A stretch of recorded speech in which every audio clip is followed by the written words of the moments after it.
Bonjour Renaud Covière. Bonjour Alix, bonjour à tous. Allez, on démarre avec, bien sûr, cette information, même pour ce jour. Les élèves du CM2 affrontent les épreuves du CEPE ce mardi. Oui, c'est avec ces épreuves que démarrent les examens à grand tirage de cette année.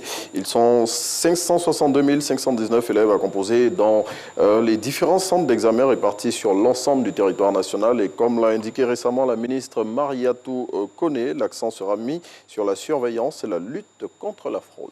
Allez les tout-petits, on a confiance en vous. On part maintenant avec cette autre nouvelle, la lutte contre les tracasseries routières.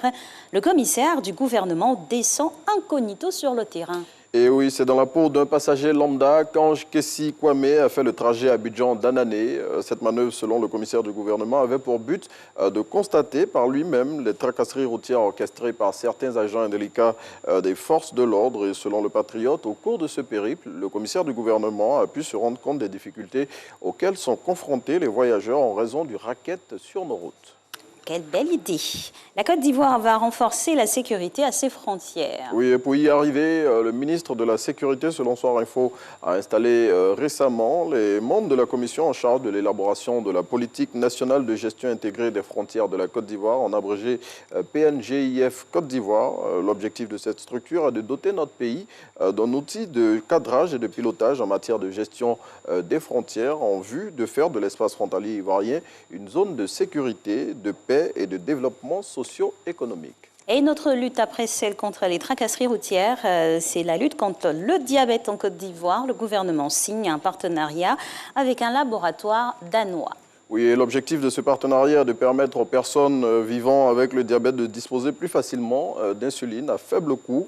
Cette signature s'inscrit dans le cadre du projet ICAR, dont l'objectif est de réduire le taux de prévalence du diabète en Côte d'Ivoire, qui touche à ce jour plus de 6% de la population ivoirienne, selon le ministère de la Santé. Plus de précision dans l'intelligent d'Abidjan. Et justement, on vous parlait de précision, le ministre Jean-Louis Bion en fait sur les prérogatives de différentes structures du PDCI. Et c'est particulièrement sur celle du comité politique mis en place il y a peu par Henri Konan Bédié, président du PDCI, et celle du secrétariat exécutif que le député de Dabakala fait la lumière. Selon Jean-Louis Bion, les deux structures accomplissent des tâches distinctes et ne se marchent nullement sur les pieds car leurs tâches, attributions et compétences sont clairement définies.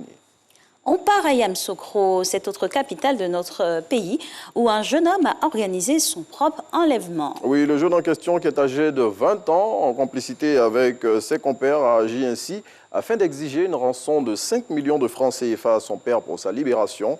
Mal lui en a pris car son géniteur a saisi les autorités policières qui, après enquête, ont dévoilé le poteau rose. Plus de précision dans l'expression. Quelle histoire cocasse, hein. Il en faut de l'imagination.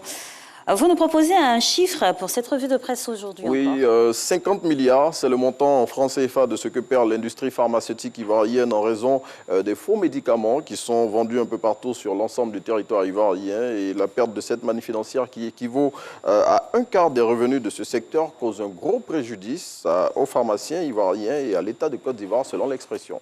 Et on part au Mali où on refermera cette revue de presse, même avec ce titre.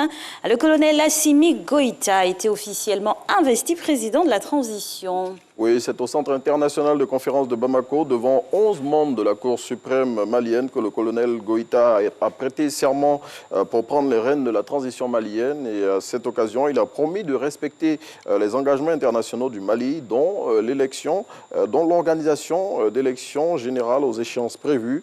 Et quelques instants après son investiture, dans la matinée de ce lundi, le nouvel homme fort de Bamako a nommé Choguel Maïga comme Premier ministre. Allez, adjecta S. Merci beaucoup. À demain. À demain, Renaud. Et nous